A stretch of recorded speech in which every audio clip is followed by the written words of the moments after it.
vieram aqui para adorar, louvar e exaltar o nome do Senhor. Amém? Abra sua Bíblia comigo no livro de 1 Reis. Livro de 1 Reis.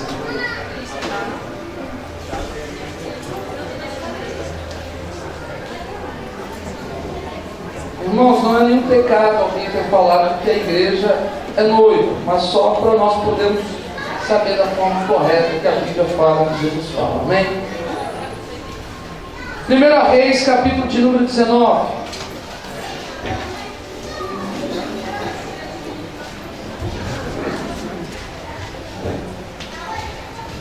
Quantos acharam? Digam amém. Versículo de número 4.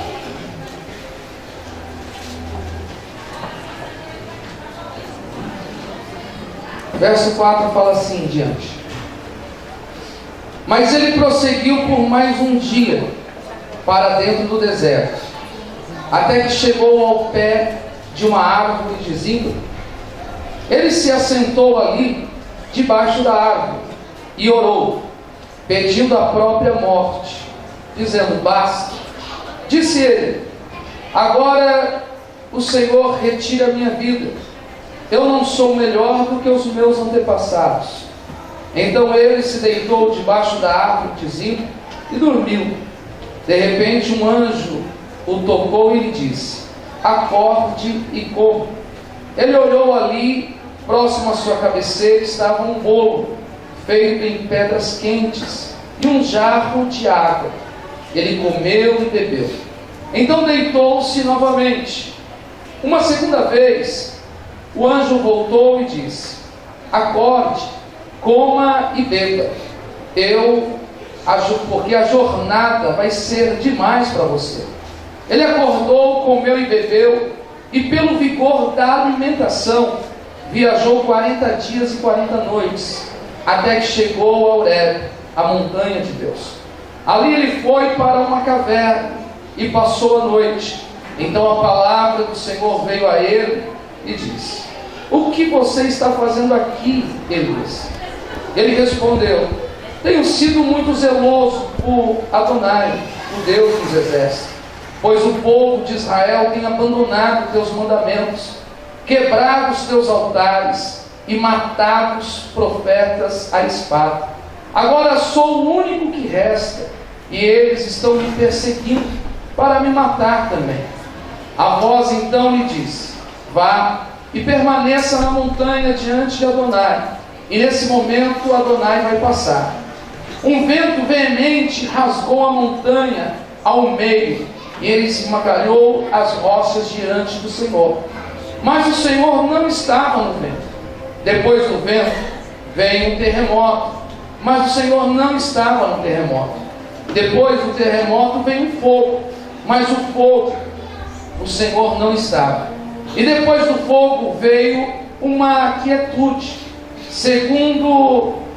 seguida por uma voz.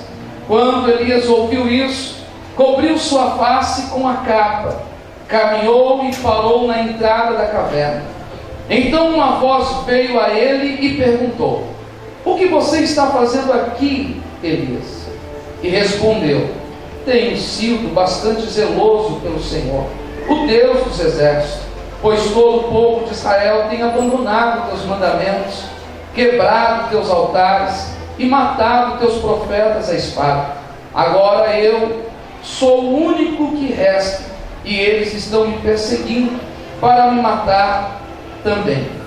Amém? Só até aqui. No Antigo Testamento, nós olhamos uma série de mandamentos, de ordenança. Olhamos homens e mulheres de Deus, pessoas que foram consideradas como sacerdotes, profetas, outros reis. E eu fico perguntando qual era a função de cada homem, de cada mulher que exercia diante de Deus. Quando eu olho que o sacerdote tinha uma função, a função de um sacerdote era poder preparar diante de todo o povo um sacrifício para que pudesse Deus receber e todos aqueles pecados pudessem ser apagados durante um período de um ano, e essas pessoas pudessem ser apresentadas diante de Deus de uma forma em santidade, livre de qualquer coisa que poderia estar impregnado em cada um deles, o erro, o pecado. Então o sacerdote tinha um ritual de fazer e preparar o povo para mostrar a este povo um povo santo, porque a Bíblia diz assim que Deus é santo e que sem santidade nós não podemos estar vendo a Deus. Então este povo era preparado, este povo era colocado diante de alguém que recebia ordenanças para receber diante de Deus. O próprio apóstolo Paulo vai dizendo o seguinte também, que nós que somos ministros, nós também temos que apresentar um povo diante de Deus, para que possa ser agradável aos olhos do Senhor. Este é o papel de toda a liderança, nós prepararmos o povo para poder estar diante de Deus, apresentar sem mancha, sem ruga, um povo separado, um povo que possa estar encontrando com o Senhor sem pecado, sem algo que possa estar arraigado, possa estar cheio de coisas que possam atrapalhar de encontrar com Deus. Então esse é um grande objetivo. O objetivo da igreja é que toda igreja possa trabalhar em vidas, para que essas vidas sejam apresentadas diante de Deus. É isso que o pastor vai dar conta. O pastor vai dar conta, a liderança vai dar conta de nós podermos trabalhar nessas vidas e apresentá-las diante de Deus. É uma preocupação, é algo que Deus vai colocando no coração e nós vamos seguindo conforme Deus estabelece. O sacerdote tinha essa função, uma função mais espiritual, diferente do dia de hoje. Mas existiam os reis. Os reis também tinham uma função, era a função de governar, era a função de ser aquele que produzia paz, produzia segurança e produzia também a provisão. O rei era colocado como o filho de Deus. O rei era considerado como se fosse o Messias. É como se fosse aquele que vinha para governar, porque não existia lei acima de um rei. O rei não tinha lei. Lei era para todos aqueles que estavam abaixo do rei. Mas para o rei não se aplicava a lei. Natã, que é um profeta que nós conhecemos, que foi até o rei Davi, ele foi bastante ousado. Natã vai chegar diante de Davi, quando Davi comete um erro grave diante daquilo que era para fazer, e ele comete um deslize. Natã, ele vai até o rei Davi para falar do erro de Davi. Só que Natã estava arriscando a própria vida, porque não se aplicava uma lei para o próprio rei. Então Natã foi corajoso. Natã exerceu a função de profeta. E eu fico perguntando, o que era ser um profeta, sendo que havia a escola de profeta, havia uma escola que formava profeta. E nós precisamos distinguir, porque existe uma diferença muito grande entre questão de ser profeta e dom de profecia. Dom de profecia, da revelação é uma coisa, mas profeta é outra. A escola de profeta era a escola que se fazia os homens a terem conhecimento das Escrituras.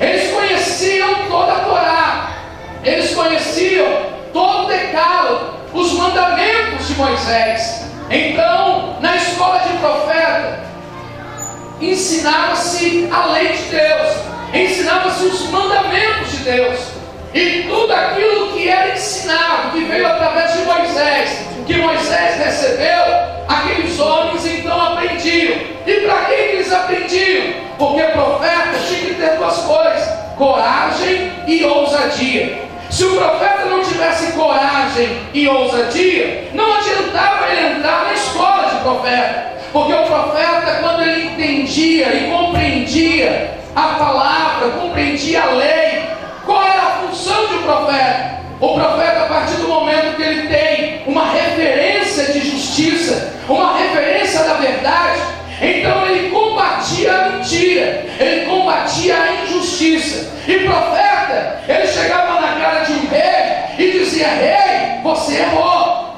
Rei, você não está fazendo conforme tem que se fazer. Então tinha que ter coragem, ousadia. Por quê? Porque ele estava colocando a própria vida dele em risco. Porque se o rei não recebesse aquilo que ele estava errando, o rei poderia decretar a morte do profeta, e o profeta poderia morrer. É por isso que nós vamos entender, quando Jesus vem dizendo o seguinte, que Jerusalém, Jerusalém, cidade que mata os profetas. Porque nós vamos ser muitos reis que vão cometendo atrocidades, reis que vão se desviando da palavra, reis que vão se desviando dos mandamentos, reis que vão se desviando do caminho de Deus e vão aplicando conforme os seus conceitos, conforme o que ele acha, conforme o que ele pensa. Quando nós olhamos isso, nós vamos ver que todos os profetas de ousadia, de coragem, eram profetas que declaravam a verdade, a justiça e a paz. Mas declarar isso diante de uma autoridade, ele poderia ser morto. Então, quando você olhar para o Antigo Testamento e você ver Jeremias, Jeremias é um profeta. E por que Jeremias é lançado no calabouço? Porque Jeremias vai até o rei e vai dizer que o rei está fazendo errado. O que o rei está conduzindo é um grande erro. E então Jeremias é lançado no calabouço. Quando nós vamos olhar para os demais, como o próprio Isaías, quando nós olhamos para o profeta Isaías, diz que o profeta Isaías foi cerrado ao meio. Imagina alguém cerrado ao meio. E não é ao meio na questão de metade do corpo. A história diz assim, que ele foi colocado numa tábua, numa mesa. E nessa mesa que ele foi colocado, ele foi cerrado ao meio, mas ao meio do seu corpo, como se fosse um sanduíche. Então os profetas que nós vamos ver são aqueles que vão ser mortos. Quando nós olhamos para João Batista é um outro profeta, e João Batista vai olhar para Herodes e vai dizer: Herodes, o que você está fazendo está errado. E o que João Batista tem? João Batista, ele tem a cabeça cortada, ele tem a morte da sua própria vida. Então os profetas não eram bem aceitos, porque a liderança queria ouvir aquilo que lhe agradava.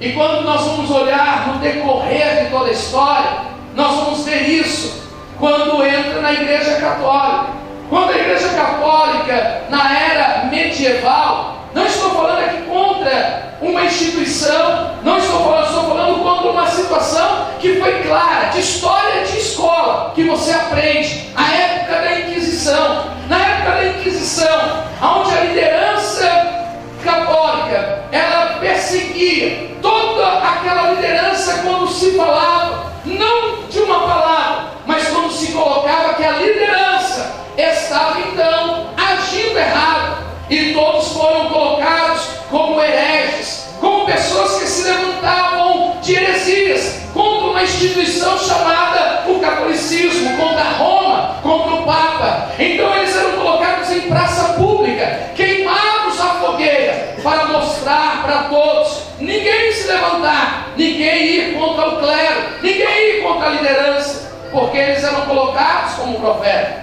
Mas na época do ano de 1700, surge um homem chamado Martinho Lutero, dentro da própria igreja. É um reformador, é um bispo, onde ele se levanta dentro da própria igreja católica, e ele diz: está tudo errado, não pode continuar assim. Martinho Lutero então se levanta, e agora ele se torna um protestante. E a palavra protestante é porque ele protesta, e quando ele protesta contra a igreja, nasce então o protestantismo, que nasce a igreja evangélica. A igreja evangélica vai nascer com Martinho Lutero, John Wesley, com esses homens que foram reformadores, John e Wycliffe. Nós vamos ver esses homens que estão colocados e que sofreram perseguição. Então, do ano de 1700, 1800, esses homens se levantam e a igreja evangélica começa a crescer. Começa então a surgir o cristianismo, e o cristianismo vem. No ano de 1900, o cristianismo chega no Brasil, e no Brasil chega através de 2 missionários suecos, aonde vem Daniel Berg, juntamente com o outro, constitui a igreja constitui. Há 100 anos nós temos aqui no Brasil. O Brasil tem 500 anos. 500 anos de Brasil, mas há 100 anos de cristianismo, de igreja evangélica que se tem no Brasil. No princípio a igreja surge, vem a esse protestantismo que havia dentro do Brasil.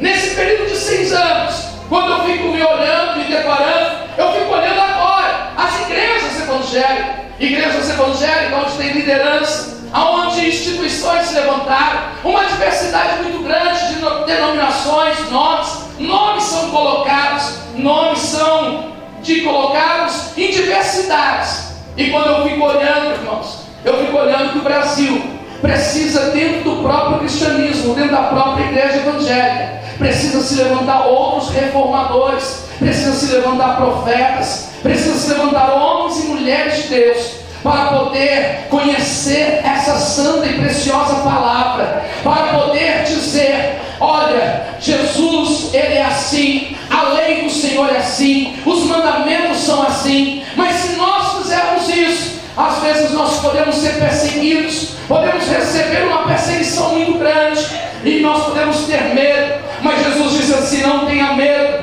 com aquele que possa matar o teu corpo, com aquele que possa matar simplesmente a questão física, mas tenha medo daquele que possa levar a tua alma para o inferno. Jesus nos deu ousadia, e sabe o que eu quero nessa noite dizer? Que Deus te chamou para ser profeta de Deus. Deus te chamou para você ser uma profeta de Deus, para conhecer a palavra do Senhor e poder levantar a bandeira do cristianismo, e não uma bandeira de uma igreja, de um nome, mas levantar a bandeira do evangelho e falar: Jesus cura, Jesus salva, Jesus liberta, Jesus batiza e Jesus leva para o céu. Ele é o mesmo ontem, hoje e eternamente. Aleluia.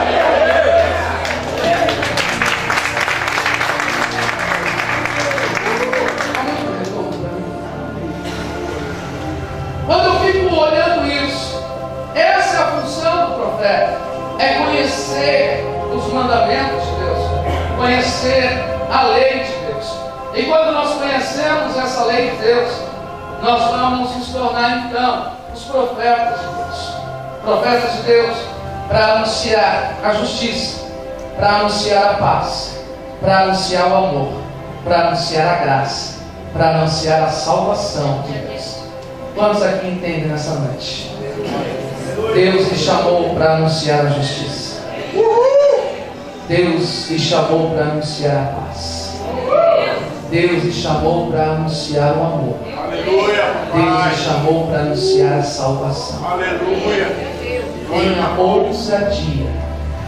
Basta abrir a tua boca e falar dessa palavra do Senhor, que é viva e eficaz, mais penetrante do que espada de 2 gumes, vai até a divisão da alma e do espírito, entre juntas e medulas, e é apto a discernir todo o pensamento do coração. Essa palavra, ela liberta. Liberta do quê? Liberta da ignorância, liberta do medo, liberta da angústia. Que libertação é essa? Jesus vai dizendo no Evangelho de João, capítulo 8, vai dizendo o seguinte: conhecereis a verdade vos libertará. Então, aquilo que nós vamos ser libertos de uma série de misticismo, uma série de erros, é conhecer a palavra de Deus. Aleluia.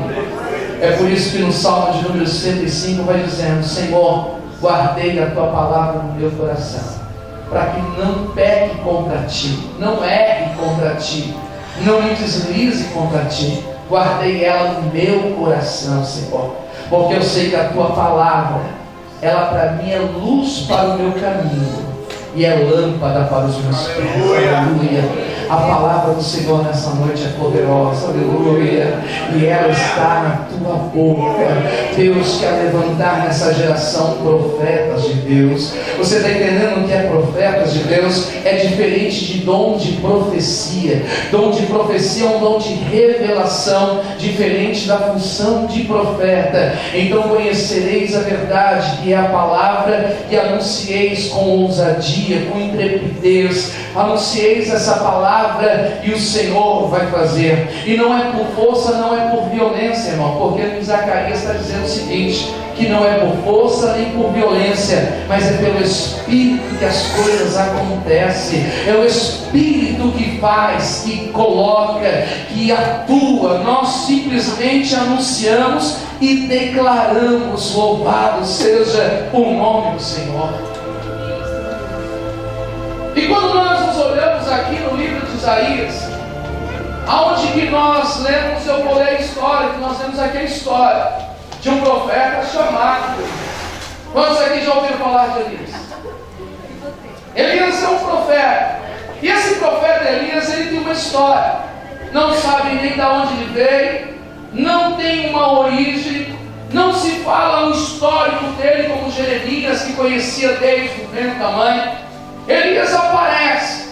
Elias só fala que ele é um tisbita, de uma região não é muito conhecida. E que ele aparece na história, mas que quando ele aparece na história, ele já aparece como profeta.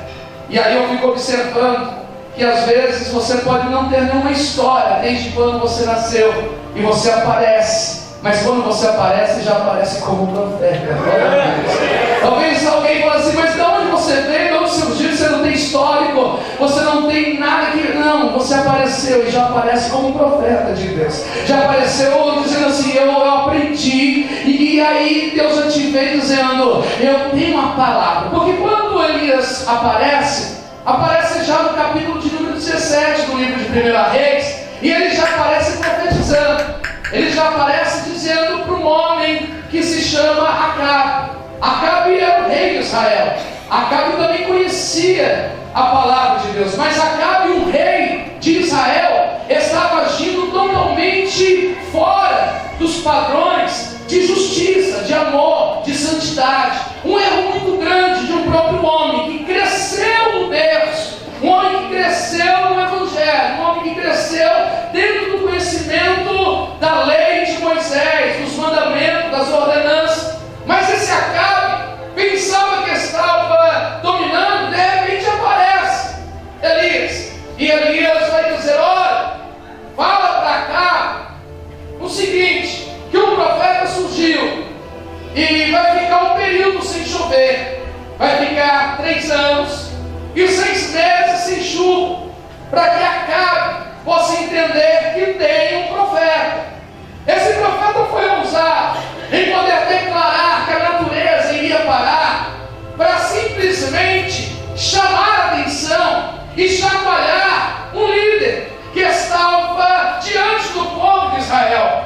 E quando Elias fala que vai parar de chover, realmente Deus ouve a voz do profeta e estabelece para a natureza dizendo: para a chuva, não vai vir água sobre a terra, porque um profeta com ousadia, um profeta com intrepidez, com coragem, se levantou para poder chamar a atenção de algo que está errado, e ele não teve medo de morrer. Então Deus olha dos céus e diz: tem que tudo parar, para que nós possamos cumprir o que é que ele está falando. Deus para tudo, porque um profeta com ousadia, com intrepidez, se levanta para falar com coragem. Deixa eu dizer, você sabe por que muitas vezes a nossa voz não é ouvida diante de Deus, não é respondida? Porque nos bate um medo, porque nos bate um desespero, porque nos bate às vezes de olharmos dizendo: eu vou ficar mal, o que é que vão vir contra mim? Mas em nome de Jesus, Deus me chamou para ser profeta, dizendo: abra a tua boca contra tudo aquilo que é errado, que é injusto, que eu vou honrar para a glória do Senhor. se tiver que parar a natureza, e se tiver que parar as coisas que vem acontecendo para poder dar um chacoalhão nessa nação. E quando eu estou falando em nação brasileira. Aleluia. Se for ter que dar um chacoalhão para poder mostrar que tu és o profeta e que Deus vai ouvir, Deus vai parar.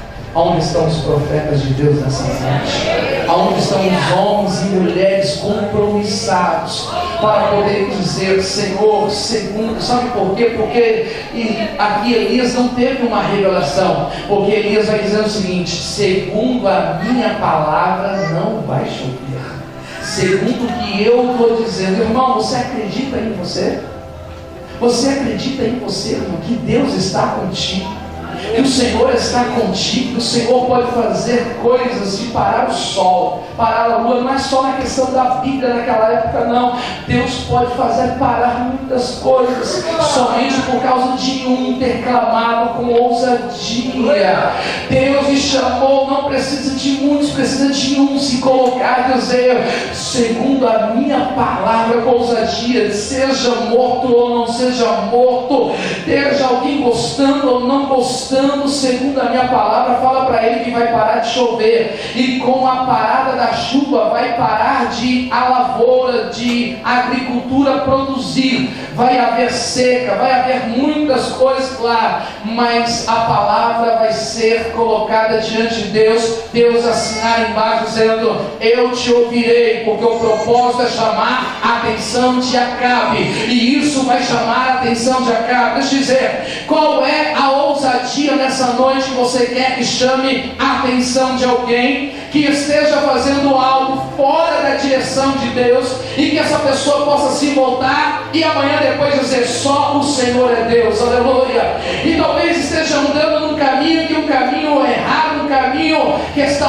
fora dos padrões da palavra do Senhor. Talvez um vizinho teu, uma vizinha, um amigo, um parente, alguém que você caminha e dizendo, ele precisava ser acordado, ela precisava ser acordada, ele precisava receber um chacoalhão, e que ele possa enxergar quem é Deus. Quem conhece alguém assim nessa noite? Aleluia. Então, em nome de Jesus, irmão, fecha os teus olhos, coloca as tuas mãos para o alto e deixa eu dizer, começa a profetizar nessa noite, começa a declarar nessa noite qual seria a palavra que você poderia chamar a atenção, que chamaria a atenção para aquele que você conhece, para aquela que você conhece, em Deus agir nessa noite. Aleluia.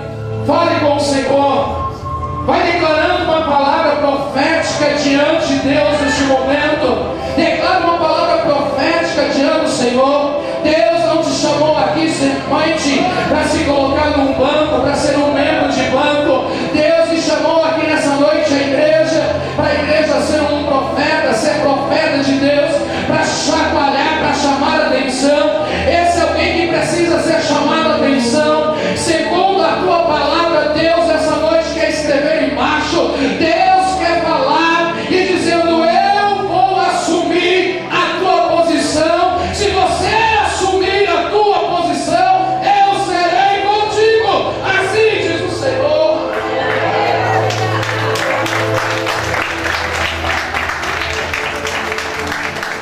Glória a Deus. Quando eu fico vendo isso, eu fico observando 3 anos e meio nos jovens, e esse profeta, então, acontece.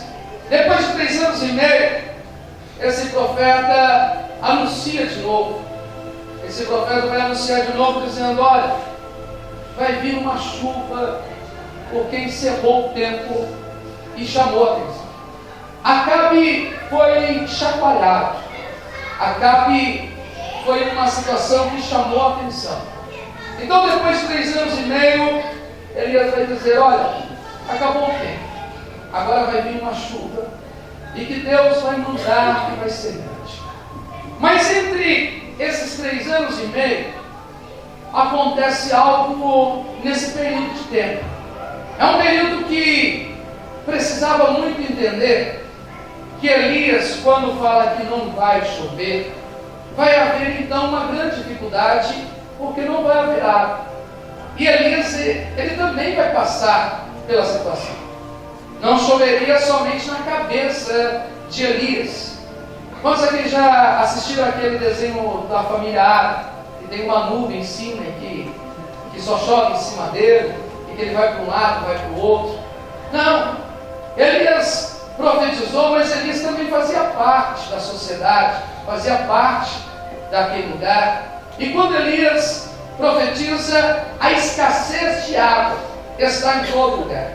E Deus vai falar para Elias: olha, Elias, eu sei que você também passou isso, vai para o rio e lá você toma água. Só que chegando no rio, o rio secou. E quando o rio seca, Elias vai falar o seguinte: e agora? O rio secou, não tem nada. Deus então, naquele momento, vai enviar corpo para levar carne e levar água. Veja que Elias tem água e tem carne. Um corvo leva carne, um corvo vai sustentar Elias. Aí eu fico percebendo que o corvo, ele não sustenta nem o próprio filhote. O corvo não sustenta nem o próprio ninho, aonde ele coloca os seus filhotes. Mas quando Deus ordena, o corvo tem que sustentar aquele a qual Deus chamou e a qual aquele Deus colocou que é profeta. Então não se preocupe, quando você declarar, profetizar e alguma coisa, achar dizendo: sobre a minha vida também parece que está acontecendo essa grande dificuldade, não se preocupe, Deus envia também algo ou alguém para poder lhe providenciar. Ainda que esse alguém seja fora da estrutura, Deus envia alguém para lhe sustentar. Então não se preocupe, o sustento vem do Senhor, o sustento vem de Deus. E vem carne, vem algo bom, vem proteína, porque carne é proteína, vem proteína, porque ele precisava de água, precisava de proteína, e Deus envia isso. Então não se preocupe, se você achar que vai estar com medo dizendo: mas eu vou padecer, a providência vem do Senhor, a providência vem de Deus. Mas continue sendo profeta do Senhor, que Deus lhe sustentará para a glória de Deus. Mas então a carne acaba, e nesse meio período, antes de acabar os 3 anos e meio, ele vai para a casa de uma viúva. E na casa de uma viúva Deus fala: vai na casa da viúva e a viúva vai te sustentar. E quando a viúva chega lá, quando ele chega na casa da viúva, a viúva está pronta para fazer uma comida, dar para o filho dela e poder morrer, porque já havia esse período de fome, de escassez. E nesse momento de escassez, que essa mulher vai fazer o último bolo com a farinha que ela tinha, para poder depois esperar a morte, chega o profeta. E quando o profeta chega na casa dessa mulher, o profeta fala para ela: mulher, o que você tem aí, dá para mim primeiro. E aquela mulher então, com muita fé e ousadia, dizendo: mas isso é a única coisa que nós temos, eu tenho que entregar nas tuas mãos? E ele fala: entrega primeiro nas minhas mãos. Difícil, mano? É difícil? Quando você fala: eu só tenho isso, e agora se eu entregar eu vou ficar sem nada. Jesus dá uma comparação muito simples. Quando Jesus está no monte, no sermão do monte, ele fala o seguinte: dá para essa multidão alguma coisa para eles comer. E a multidão, mais de 5.000 homens, fora crianças, fora mulheres. Os discípulos falam assim: Senhor, nós não temos nada, ainda que saíssemos para comprar, não tinha dinheiro para sustentar todas essas famílias. Mas tem um menino aqui que tem 5 pãezinhos e 2 peixinhos. O que é isso? É tudo que a mãe dele deu para poder ele comer. Agora, se der na tua mão, ele vai ficar sem nada. Mas esse menino está tão desprovido e crê tanto, que ele disse assim para nós: pode entregar na mão do mestre, porque eu sei que ele é um profeta também. Aleluia. Você não entendeu ainda? Você não estava dando glória a Deus. Deixa eu te dizer, irmãos, quando você entrega nas mãos do Senhor o teu corpo, glória a Deus!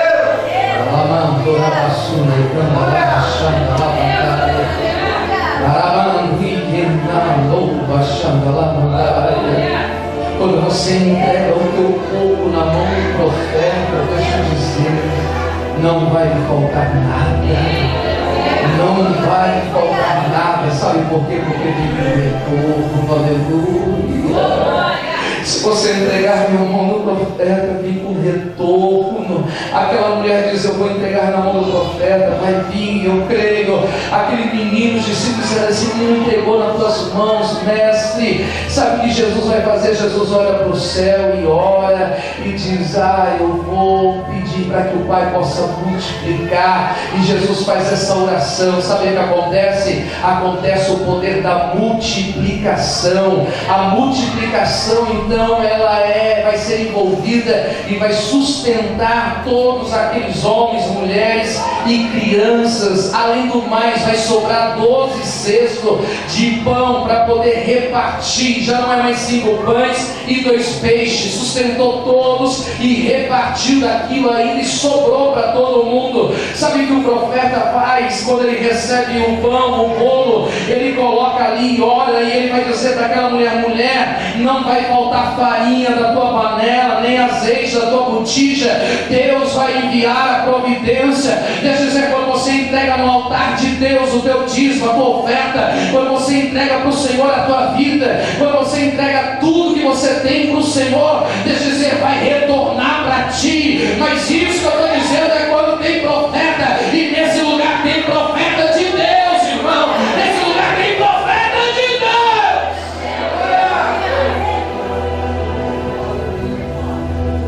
Essa é a ousadia do profeta. Por isso que nós vamos entender que Eliseu. Vocês lembram quando, lá no livro de 2 Reis, capítulo 5, já não é Elias, é o profeta Eliseu, quando o rei da Síria, Naamã, que é chefe do exército, e ele está com lepra, então o rei da Síria escreve uma carta para o rei de Israel, e o rei de Israel, para receber Naamã, porque ele está leproso, para que o rei de Israel viesse a curar Naamã. E o rei de Israel rasga as suas vestes e diz: como é que eu posso curar alguém? Como é que eu posso resolver o problema desse alguém? Eliseu, que foi discípulo de Elias, Eliseu olha para a situação dizendo assim: deixa vir até mim, para que Naamã e o rei da Síria saiba que tem profeta em Israel. Deixa eu dizer, se vier algo para você, fala assim: deixa vir, eu vou resolver. Eu quero saber que tem profeta. Se preocupa não, se tem alguém que não resolve, deixa vir para mim, eu resolverei, porque eu sou profeta de Deus. Quantos aqui entendem que são profetas de Deus? Que tem a ousadia de que o Senhor honra. Aleluia! Então, ele pega essa mulher, essa viúva que tem o seu único filho. Logo em seguida vai acontecer os 3 anos e meio, a chuva vem e toda a providência é colocada, e essa mulher agora volta à sua atividade, volta a todas as coisas. Os 3 anos e meio, Deus mostrando para Elias que Elias agora tem também um discípulo que ainda não é Eliseu. Tem um discípulo que ele vai falando assim: olha, vai vir chuva, fala para Acabe pegar os carros que ele tem e correr. E quando ele correr, fala para ele rápido, porque a chuva que vai vir vai ser uma chuva grande. Mas como que vai vir se não tem nem nuvem no céu? Vai lá olhar. O discípulo vai olhar. O discípulo olha uma vez, olha 2, e o discípulo vai falar para Elias: Elias, não tem nenhuma nuvem. Porque a chuva só vem quando as nuvens estão formadas. Então as nuvens estão formadas, carregadas de água, e chega um momento que se pesa e a água vai descer. E fala assim, não tem nenhuma nuvem. Mas Elias fala dizendo, vai de novo, porque eu tenho convicção que a chuva vai vir. A 7ª vez, esse discípulo dele vai. E quando o discípulo vai olhar, vai dizendo, Elias, tem uma nuvem pequenininha, do tamanho da mão de um homem, mas é tão pequena para aquilo que você está falando que vai acontecer tão grande. É tão minúsculo. Eu acho que você está exagerando. Eu acho que o exagero é muito grande. Acho que o exagero da tua visão você está enxergando. Irmãos, aqui parece que é tão pequenininho, mas eu não enxergo aqui pequenininho. Eu vejo aqui essas nações grandes. Eu vejo os 4 pontos dessa terra. Eu não vejo você que tem a célula pequenininho. Eu vejo ela grande. Enxerga ela longe.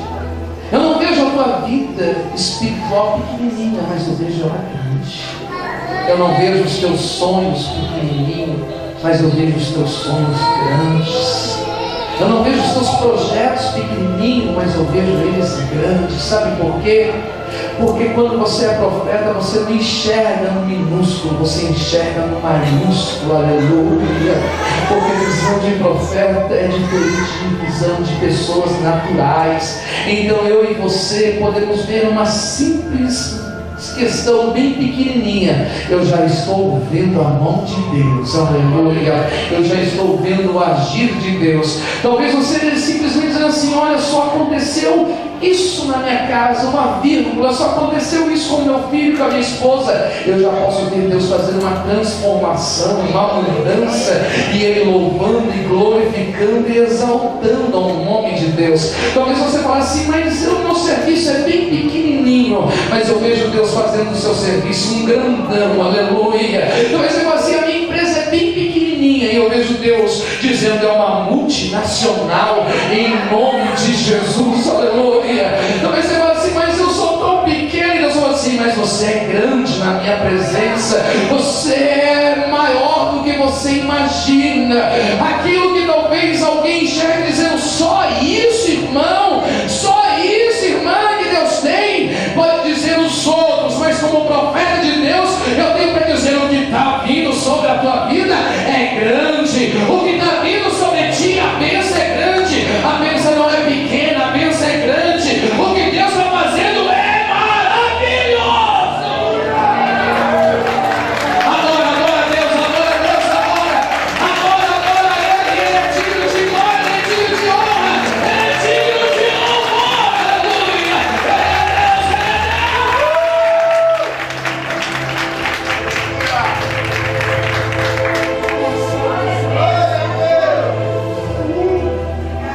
A chuva vem, aquilo que é grande.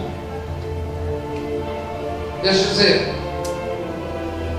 o discípulo de Elias subestimou aquilo que ele estava vendo. Tem pessoas que subestimam aquilo que você está vendo. Sabe o que é subestimar? Dizendo, o que você está vendo é muito pequeno. Deus está ampliando. Não é pequeno, é que Ele está enxergando e Ele está muito distante. Você já viu um avião de perto e um avião de longe? Aqui é rota de avião. Ele sabia que aqui essas nações eram por aqui, mas era uma rota. Quando você olha o avião, parece, você fala, é do tamanho da palma da mão, menor. O avião é assim, tamanho, você coloca a palma da mão, você esconde o avião. E avião pequenininho. Mas quando você chega no aeroporto, irmão, aquilo ali cabe quase 500 pessoas. Uma máquina de ferro, um pássaro de asa de ferro. E aquilo levando esse olho para ele, o negócio é grande. Porque chega perto. Porque quem está vendo que é pequeno é porque está longe. E Elias era o único dizendo: é porque você está enxergando, está longe para você, mas para mim está tão perto que está vindo grandiosa, está mais perto do que você imagina, aleluia, está mais próximo do que você calcula, está mais próximo do que alguém pode observar e olhar aquilo que Deus tem, aquilo que está vindo sobre ti, mais perto. Talvez você diga: pastor, mas eu estou enxergando tão pequenininho, eu vou ter que fazer uma oração de Eliseu, que fez com o moço dele também, porque Eliseu estava com outro discípulo dele, e quando estava com outro discípulo dele, o discípulo dele falou assim: Eliseu, rei da Síria, ele nos cercou e nós estamos cercados aqui com o exército, nós vamos morrer, o que é que nós vamos fazer? E Eliseu falou assim: eu vou ter que fazer uma oração para Deus abrir os teus olhos, para que você possa enxergar. E Eliseu faz uma oração dizendo: Deus, abre os olhos desse moço, para que ele possa enxergar. E quando ele abre os olhos depois da oração, ele fala assim: Eliseu, maior é aqueles que estão conosco, carros e cavalos de fogo, maior do que o exército da Síria. Maior é o exército que nos acompanha do que o adversário que nos cerca. Isso é maravilhoso. Em nome de Jesus, irmãos, Deus coloca as mãos sobre a tua visão hoje.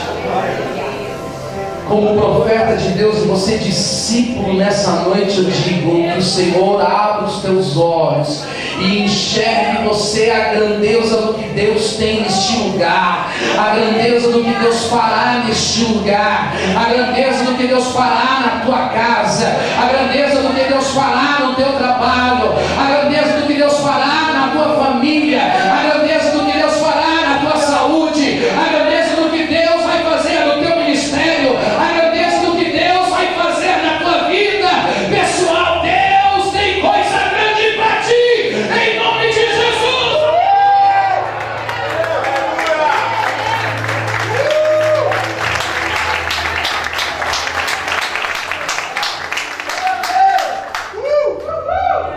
Aleluia! Olha cedo, papai! Elias, então, quando faz isso, ele tem uma visão diferenciada, é profeta. Mas tem um outro evento também, nesse meio tempo, dos 3 anos e meio. Diga comigo assim: 3 anos e meio. 3 anos e meio. É um período. É um período Onde Deus vai realizar o que ninguém realiza. E vai fazer o que ninguém faz. Que eu vou chegar aonde nunca ninguém chegou. Em nome de Jesus. Adora.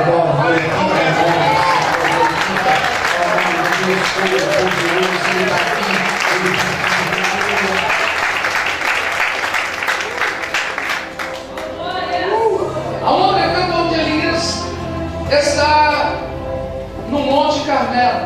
E quando Elias está no Monte Carmelo, há um grande desafio. Sabe por quê? Porque ele vai desafiar dizendo a outros profetas de Baal. Sabia que existiam outros profetas de Baal também?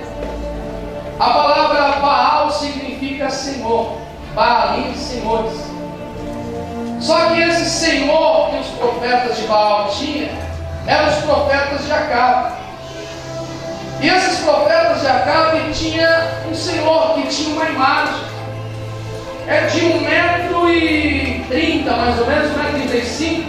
Uma imagem de outro dia. Eu estava no museu aqui, nesse shopping arte, tinha uma imagem do Deus Baal. 1,30 m mais ou menos. Era uma réplica, mas estava aqui no shopping arte. Quem foi, quando teve aí, viu? E esse Baal também tinha os profetas. E eles tinham. E Elias, nesse momento, vai lançar um desafio, dizendo: já que vocês são profetas, esse Baal, e eu sou profeta de Adonai, é por isso que Adonai é Senhor. E vai colocar aqui Baalim também. Ele falou: eu sou profeta do Senhor, Adonai, e vocês são profeta de Baal. Vamos fazer o seguinte: nós vamos colocar um sacrifício e vamos clamar a Deus, ao Senhor, e o Senhor que responder com fogo, então será realmente o Senhor que vai reger, vai governar, vai ser adorado, vai ser reconhecido como poderoso. E Elias fala o seguinte: ele tem tanta convicção que os profetas de Baal estão errados, que ele vai dizer: vocês podem começar primeiro, comecem a clamar vocês primeiro, vocês têm a oportunidade. E Elias fica descansando. Até o meio-dia eles clamam, eles vão fazendo, começam a se retalhar e começam a se sacrificar, e nada acontece. Nada. E naquele momento Elias falou assim, Elias até, se fosse hoje, seria assim alguém interpretado como abusivo. Porque sabe o que Elias vai falar?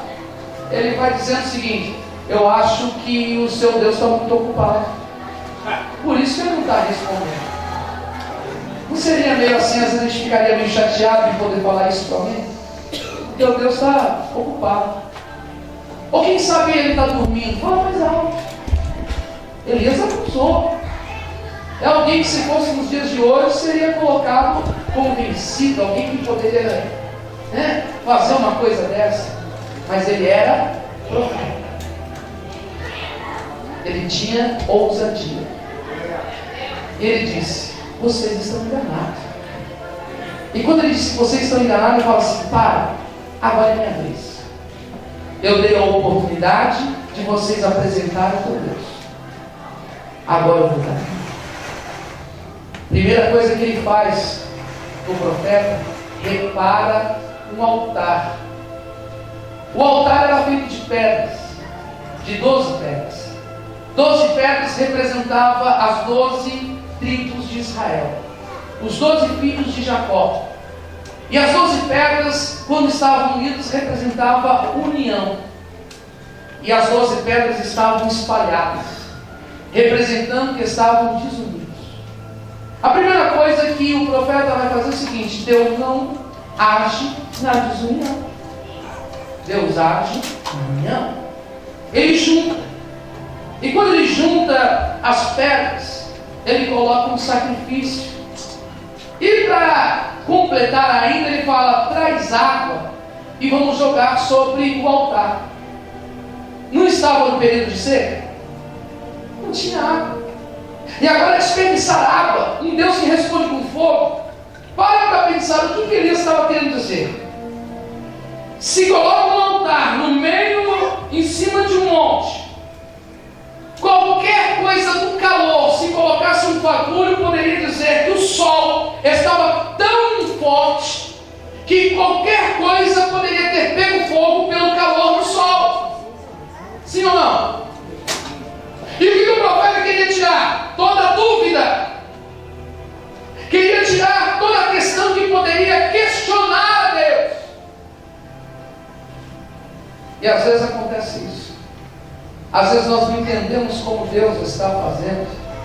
Deus tira todas as possibilidades que podem às vezes acontecer, para que Ele venha no futuro ser glorificado e exaltado. Porque enquanto houver alguma possibilidade de alguma coisa humana acontecer ou natural acontecer, Deus pode ser questionado ou pode alguém falar. Então às vezes você se pergunta dizendo: por que tudo está acontecendo? Acabaram-se as possibilidades. Aí é onde que Deus vai falar: agora é comigo. Aonde acaba o teu limite, começa o de Deus. Aonde acaba a tua força, começa a de Deus. Aonde acaba a tua paciência, começa a de Deus. Aonde acaba toda a esperança, começa a de Deus. Quando acaba tudo aquilo que você imagina que poderia, os seus recursos, então começa a de Deus. Aleluia. Você lembra quando acabaram todos os recursos daquela mulher do fluxo de sangue? Nós falamos aqui quinta-feira. Quando acabaram todos os recursos, então foi quando Deus fez alguma coisa. Se você quer que Deus faça alguma coisa, você olha assim, ainda tem isso que pode acontecer. Descarta isso, fala, eu não acredito mais nada disso, e coloca na mão do Senhor. Aí Deus vai fazer rapidinho, para a glória do Senhor. Mas enquanto você fica falando, pode acontecer assim, pode ser desse jeito, pode ser do outro, aí fica amarrado. Deus fala assim, não pode, porque na hora que eu fizer, alguém pode dizer, fez isso porque aconteceu. Mas quando você abre mão de tudo, então Deus fala, agora eu vou agir, agora eu vou fazer, agora eu vou entrar em cena e vou realizar para a glória de Deus. Aleluia, louvado seja o nome do Senhor. Abra a tua mão de tudo e o Senhor fará por ti. Se acabar as tuas forças, se acabar a tua fé, se acabar a tua esperança, se acabaram as oportunidades e possibilidade, Deus está dizendo, é hoje que eu entro aqui e mostro que eu sou o Senhor da tua vida. Então ele está dizendo, vamos acabar com toda a possibilidade rápido. Joga água no altar. Joga água no altar. E a água é jogada no altar. E ele fala assim, mas como está muito sol, essa água vai secar rápido. Joga de novo a segunda vez. E joga a segunda vez de novo. Ele fala, não, mas o sol está muito forte, pode consumir. Joga a terceira. Até que a terceira vez que joga, forma-se um rego, forma-se uma vala, que a vala fica cheia já. A terra estava tão seca que puxava a água. Então quando formou aquela água, que ficou a poça d'água, ficou naquela que eles fizeram, aquela vala, então ele disse, agora é hora. Agora acabaram todas as possibilidades. Irmãos, eu demorei a aprender isso na minha vida. Eu demorei a aprender isso quando abri mão dizendo, Senhor, eu não tenho mais nada. Agora é tudo com o Senhor. Agora acabaram as possibilidades. Agora o Senhor vai fazer. Como eu demorei, você fica relutando de um lado, reluta do outro, e reluta, e vai tentando aqui. Irmãos, eu tinha a empresa. E aí a empresa, eu vendi. Deus falou, você vai ficar na obra. E aí eu vendi. E aí quando eu vendi, aí minha esposa desesperou, falou assim, agora você vai trabalhar em Rio. Aí eu falei, tá bom, mas manda quem quer, manda quem pode, obedece quem quer, quem tem juízo.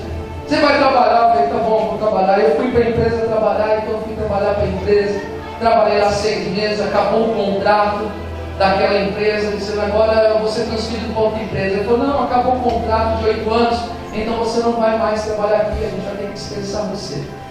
Porque meu Senhor Deus falou, confia em mim, acredita em mim. Não adianta você ficar batendo a cabeça de um lado para o outro. É isso que eu quero na tua vida. Deus tem algo na tua vida, irmão. Deus tem algo na tua vida, irmão. E diga para o Senhor, eis-me aqui, Senhor. Eu me lanço na tua presença, eu me lanço na tua causa, eu me lanço nessa igreja, eu me lanço nesse projeto, eu me lanço, Senhor, diante do teu altar. Eis-me aqui, Senhor, aleluia. E você verá grandes coisas o Senhor realizando para a glória do nome dele. Ele dizendo, quando acabarem todas as forças, é eu que faço. Por isso que ele diz assim, vai fazer logo, manda água aí, não tem possibilidade. E aí quando acaba ele é profeta, não é? O que ele sabe fazer? Vou falar com Deus de novo. Senhor, Deus de Abraão. A oração dele não durou acho que nem 1 minuto. Não é por muito falar, mas é pela ousadia. Deus de Abraão. Por que Deus de Abraão? Abraão é o pai da fé. O Deus que chamou Abraão, e Abraão abriu mão da sua terra que morava com os seus pais, para ir para um caminho que Deus lhe mostraria. Deus de Abraão, que Abraão foi chamado amigo de Deus. Deus que tem homem como amigo, é o Deus que eu oro neste momento. O Deus que cumpriu na vida de Abraão e fez com ele pudesse ser pai de uma multidão. que eu também sou profeta. O Deus que você serve é o Deus que se relaciona com o homem e tem amizade com o homem. Aleluia. Esse é o Deus que você serve, profeta de Deus. Deus de Abraão, Deus de Isaac, é o Deus da aliança. É o Deus que Deus faz uma aliança. Aliança é diferente de contrato. Contrato pode ser rompido se uma das partes não se cumprir o que falou que iria fazer. Isso é contrato. Muitas vezes as pessoas vão para o casamento e faz um contrato no cartório. Se um dos dois não cumprir, ele tem direito de separar mediante a sociedade, porque ele tem um contrato. Uma das partes rompeu com um dos compromissos. Isso é contrato. Mas ele fala, Deus de Isaac é o Deus de aliança. Que não é um Deus de contrato, é um Deus de aliança. É um Deus que ainda que se eu errar, Ele não quebra o que Ele tem na minha vida. Ainda que eu possa acontecer qualquer coisa e falhar, e que não cumpra o que teria que fazer, Ele não me abandonará e Ele não vai se separar de mim, porque Ele tem uma aliança comigo. Aleluia. Deus tem uma aliança com você. Filhinhos, não pequeis, mas se pecares, tem um advogado diante do Pai. Aleluia. Deus tem uma aliança através do sangue de Cristo no Calvário.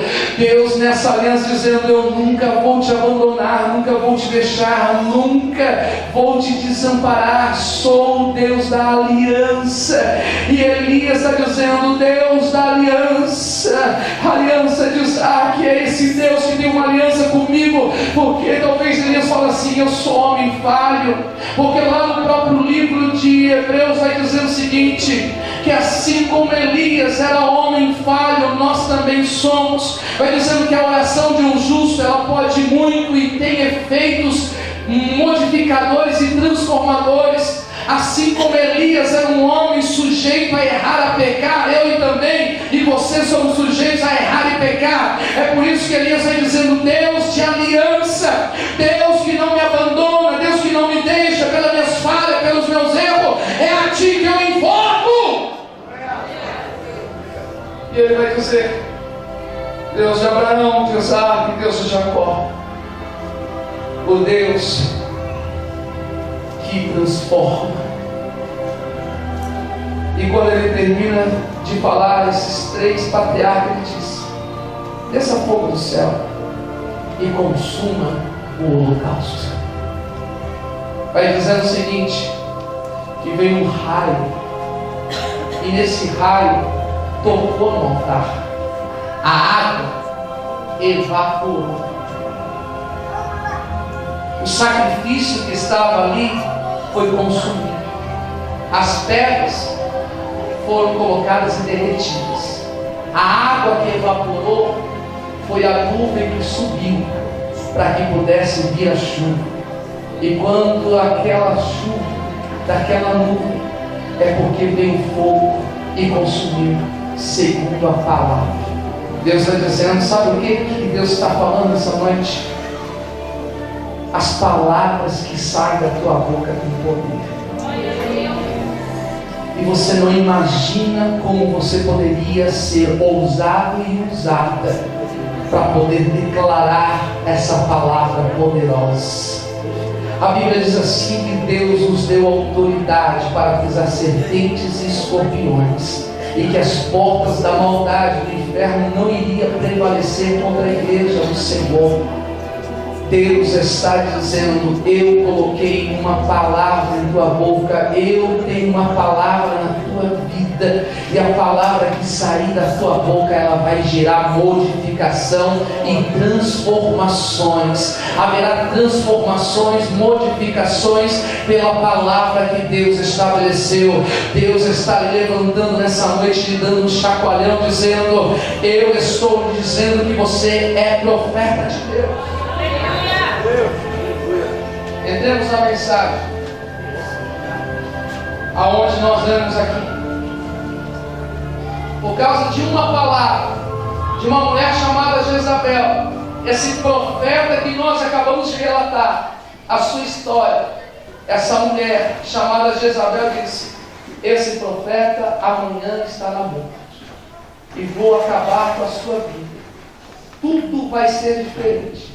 Esse profeta, agora ele sai com medo, desesperado, para debaixo de uma árvore e diz: eu quero morrer, não aguento mais, não suporto mais.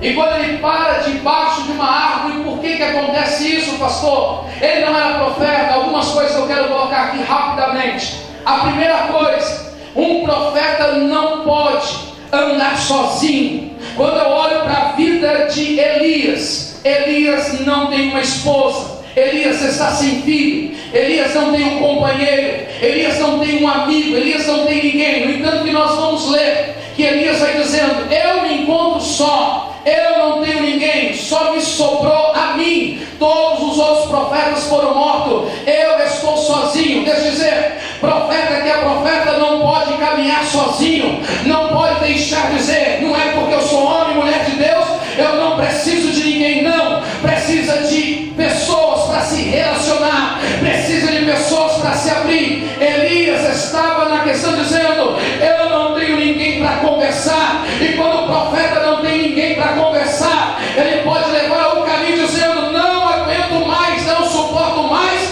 porque ele é um ser humano. A primeira coisa que eu me chamo a atenção: não ande sozinho, não caminhe sem ninguém, em poder ter um particular dizer: eu preciso abrir o meu coração, eu preciso falar com você, eu preciso que você me entenda, me compreenda e fale comigo. Tem que ter. Não guarde só para si, porque em tudo pode chegar no momento de dizer: não quero. Segunda coisa, um profeta teve um acúmulo de adversidade e não teve como respirar. Ei, meu irmão, você que tem família, você tem que ter um tempo de lazer, saber dividir. Você tem que ter um tempo de lazer, um tempo na obra. Você tem que ter tempo para todas as coisas e poder dividir. Uma coisa que fica sobrecarregada pode te levar a você querer, você ser homem de Deus, mulher de Deus, mas daqui a pouco não querer mais nada na vida. Então precisa, em nome de Jesus, ter o seu momento de prazer, o seu momento de lazer, o seu momento familiar. Precisa se ter. Terceiro, precisa se compreender que você não está sozinho, tem mais gente com você. Tinha mais 7.000 que não havia dobrado o joelho e que não estavam, mas aqueles profetas estavam na caverna. O que é que Elias faz? Tem medo de uma palavra, mas não é a palavra que ele tem medo, foi o acúmulo de situações. Nós temos que entrar em Mateus 11 e 28. Vinde a mim, vós que estáis cansados e oprimidos, e eu vos aliviarei. Aprendei de mim que o meu fardo é leve e o meu jugo é suave. Nessa noite o Senhor está dizendo: eu estou tirando o fardo pesado, jugo de muita gente aqui, para que você possa não chegar a uma situação dessa e você continue caminhando para a glória do nome do Senhor. E o que é que Deus faz com Elias? Elias pede a morte. Deus fala: não, você não chegou ao período, você não vai morrer. Ainda eu tenho um grande projeto na tua vida ainda vai caminhar longa. O que é que Deus faz? Deus envia um anjo. O que esse anjo faz? Coloca pão e coloca água, dizendo: tem pão e tem água para você comer, levanta e come. Um anjo toca nele e diz: tem água e tem pão sobre aqui essa pedra, vai, levanta e come. Deixa eu dizer, você nunca pode deixar de se alimentar da palavra de Deus e se alimentar da água viva que é Jesus Cristo de Nazaré. É a água do Espírito Santo de Deus. Tem que ter palavra e tem que ter Espírito Santo. Não dá para viver uma vida sem conhecer a palavra e sem ter a presença do Espírito Santo de Deus. Deixa eu dizer, nessa noite o Senhor está aqui dizendo: você está conhecendo a palavra. Tem a palavra aqui sobre uma pedra em nome de Jesus, e tem água do Espírito sobre a tua vida. Se você você se encontra desanimado, se você se encontra de cabeça baixa, em nome de Jesus, se alimenta dessa palavra, se alimenta desse Espírito Santo e levanta a tua cabeça, porque a tua jornada ainda é longa. Se coloque de pé. Grupo de louvor. Olha, eu fico olhando que ele caminha primeiro, ele toma água, come pão, e quando ele come pão e bebe a água, ele volta a dormir de novo. Você conhece alguém assim? Você conhece alguém que ouve a palavra, se enche de espírito, daqui a pouco fica fraco de novo e quer dormir? Quer dizer, eu não quero mais nada. Então o anjo vai lá, toca a segunda vez, dizendo: eu vou insistir com a tua vida. Deixa eu dizer uma coisa, Deus nunca vai te deixar. Deus não desiste de você. Deus não desiste de você. Se você desanimar a primeira vez, Deus te cutuca a segunda vez, dizendo: levanta, porque eu tenho um plano e projeto com você. Se na segunda vez você se levantar e deitar e entrar numa caverna, dizendo: eu vou até a caverna atrás de você, Deus está dizendo: eu não te deixarei. Eu vou ser, que eu vou te levantar. Eu te chamei para fazer a diferença. Aleluia! Naquele momento que ele vai para uma caverna, vem três coisas: vem o vento, vem terremoto e vem fogo. O que Deus estava fazendo para Elias é: Elias, eu quero que você observe o seu ministério, as três coisas que aconteceram na tua vida. Elias, eu quero ver através do vento, que você lembre que através do vento, Elias, eu quero que você lembre, quando faltou água, eu enviei um corpo para te sustentar. O primeiro evento que acontece na vida de Elias vem através de um vento, para ele relembrar que ele era profeta de Deus e que as suas palavras foram. O segundo evento é o terremoto, que Deus estava trazendo na memória dele, dizendo: Elias, você lembra as suas palavras no Monte Carmelo? Aquele lugar tremeu, quando desceu fogo do céu tremeu. E Deus estava falando: através do terremoto eu quero que traga à memória aquilo que você estava no Monte Carmelo. O fogo veio, e ele vai falando: você lembra que o fogo desceu? E quando o fogo desceu, todos tiveram que gritar: só o Senhor é Deus, só o Senhor é Deus. Elias, eu quero que você possa ver nesse movimento aquilo que já aconteceu na tua vida. Deixa eu te dizer uma coisa: Deus está falando, que está lhe trazendo a memória nessa mensagem de quem você já foi, o que já aconteceu na tua vida, as palavras que você já disse, aquilo que você já exerceu, o grande homem, a grande mulher que você já fez, as grandes coisas que você já realizou e que às vezes você se acha incapacitado de realizar.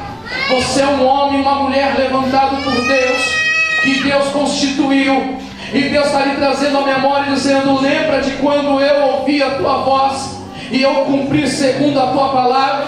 Lembra quando eu te usava? Lembra quando você dizia: assim diz o Senhor?